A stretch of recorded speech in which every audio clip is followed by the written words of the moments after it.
Salam sejahtera Malaysia. Kali ini satu lagi pendedahan yang tergempar yang pasti mengejutkan Muhyiddin Yassin, mengejutkan Hadi Awang, Taqiyuddin Hasan, mengejutkan Hamzah Zainuddin, Wan Saiful Wanjan, mengejutkan Azmin Ali, dan kepimpinan tertinggi PN dan juga PAS.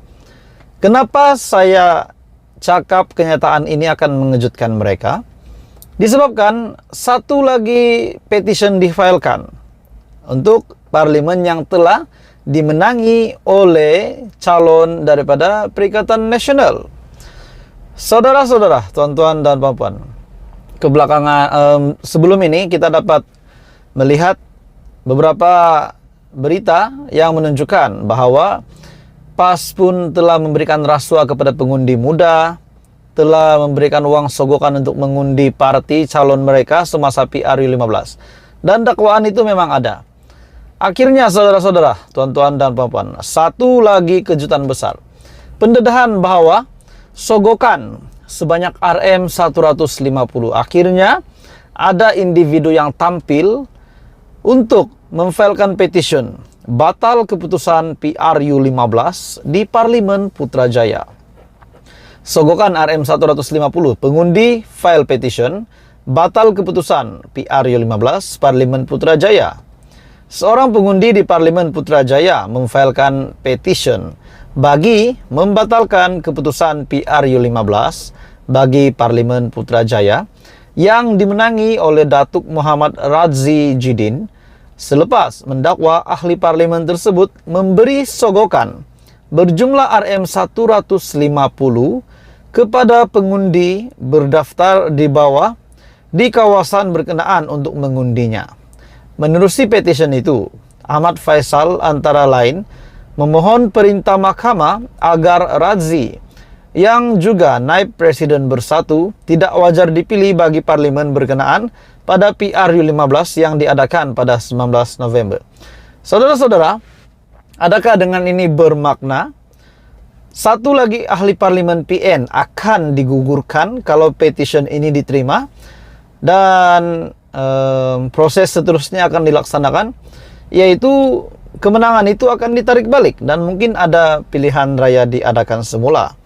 Jadi saudara-saudara, pendedahan demi pendedahan hari ini pula bukan daripada parti lain, namun tetap daripada Perikatan Nasional juga. Sebelum ini pun yang kita dengar, beberapa parlimen termasuk Presiden PAS sendiri, Parlimen Marang, Kemaman, dan juga Kuala Terengganu pun terlibat dengan situasi sedemikian. Hari ini pula di Parlimen Putrajaya yang dimenangi oleh calon PN pun telah didakwa menyogok RM150 dan pengundi tampil untuk memfile petition untuk membatalkan keputusan PRU15. Ini satu lagi kejutan besar.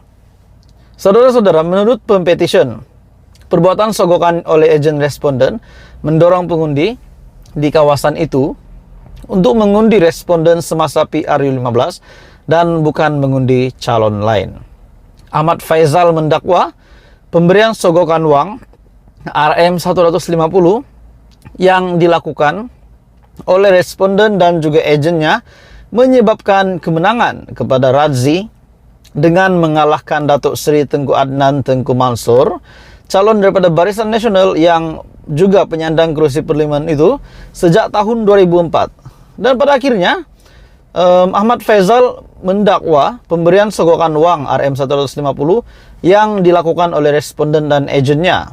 Dan juga menurut pempetition, perbuatan sogokan oleh agen responden mendorong pengundi di kawasan itu untuk mengundi responden semasa PRU15 dan bukan untuk calon lain. Kalau ini benar, saudara-saudara, sudah pasti habislah Muhyiddin Yassin bakal jatuh lagi statusnya sebagai pengerusi Perikatan Nasional. Dan kabar angin makin kuat yang menjelaskan memang parti daripada PN ini mempunyai duit yang banyak semasa PRU15, dan ini salah satu bukti yang terkini yang telah dikeluarkan di media. Jadi saya bukan mengesahkan perkara ini, namun tuduhan ini sudah pasti akan menjadi persoalan di menjadi persoalan di pikiran ramai netizen, ramai rakyat Malaysia. Jadi apa komen Anda? Teruskan bersama di dalam channel ini. Untuk perkembangan terkini, jangan lupa tekan butang like, share, dan subscribe. Halo semua, salam sejahtera. Di dalam isu terkini yang saya nak sampaikan ulasan terkini, sudah pasti setelah Datuk Seri Anwar Ibrahim sebagai Perdana Menteri Malaysia yang telah membentangkan Belanjawan 2023, yang juga Perdana Menteri hari ini yang juga memegang portfolio sebagai Menteri Keuangan, akhirnya banyak yang telah memberikan komen-komen, memberikan komen yang baik, komen yang tak baik, respon yang buruk, negatif, setelah Datuk Seri Anwar Ibrahim yang telah menyampaikan ataupun membentangkan Belanjawan 2023. Di mana Belanjawan 2023 yang berjumlah RM 388 bilion, 388,1 bilion. Ini satu budget ataupun belanjawan yang tertinggi dalam sejarah Malaysia kalau saya tak silap. Dan pada akhirnya terdapat banyak pertikaian, terdapat banyak persoalan yang timbul. Seperti komen Mahathir hari ini, beliau berkata, duit datang dari mana? Soal Dr. Mahathir kepada Anwar Ibrahim. Oke, saudara-saudara, setelah saya meneliti berita ini, apakah maksud Tun Mahathir untuk bertanyakan soalan begitu kepada Perdana Menteri? Adakah memang beliau tahu jawabannya dan cuma membuat pertanyaan begitu untuk menarik perhatian netizen, menarik perhatian media? Beliau bertanya kepada Datuk Seri Anwar Ibrahim, Dr. Mahathir tanya, dari mana duit begitu banyak untuk Belanjawan 2023? Dan pada masa yang sama, Mahathir juga mendedahkan hutang negara yang menghampiri RM 1.5 triliun dan bagaimana Belanjawan 2023 dapat diteruskan, dapat dilaksanakan. Sekiranya Malaysia ataupun negara, kerajaan masih ada hutang yang tertunggak. Dan Mahathir juga kata, nampaknya Anwar Ibrahim mungkin akan terpaksa meminjam lagi. Jadi saudara-saudara, itu adalah komen daripada Dr. Mahathir. Apakah Anda setuju dengan kenyataan Tun Mahathir? Oke, sebelum saya meneruskan, saya meminta jasa baik Anda bantu channel ini sebentar untuk tekan butang subscribe, like, dan share. Menurut Mahathir, duit datang dari mana? Menyifatkan di mana bekas Perdana Menteri Tun Dr. Mahathir mempersoalkan tindakan kerajaan perpaduan membentangkan Belanjawan 2023 sejumlah RM 388,1 bilion, menyifatkan ia adalah sebagai belanjawan yang terbesar negara setakat ini. Dr. Mahathir yang juga 2 kali menjadi Perdana Menteri mempersoalkan dari mana kerajaan pimpinan Datuk Seri Anwar Ibrahim akan memperoleh dana itu, sedangkan negara ketika ini berdepan hutang mencuca RM 1.5 triliun.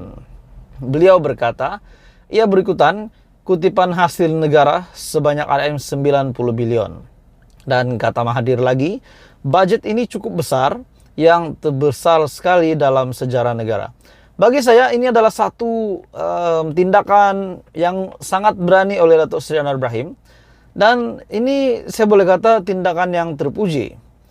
Ini adalah untuk negara, untuk rakyat Malaysia juga. Dan adakah tindakan ini akan mengejutkan bekas Perdana Menteri yang lain? Contohnya Muhyiddin Yassin, Ismail Sabri Yaakob, dan Tun Mahathir sendiri. Jadi saudara-saudara, itu adalah kenyataan daripada Tun M. Apa komen Anda? Teruskan bersama di dalam channel ini untuk perkembangan yang menarik, yang terkini, yang hangat daripada channel ini.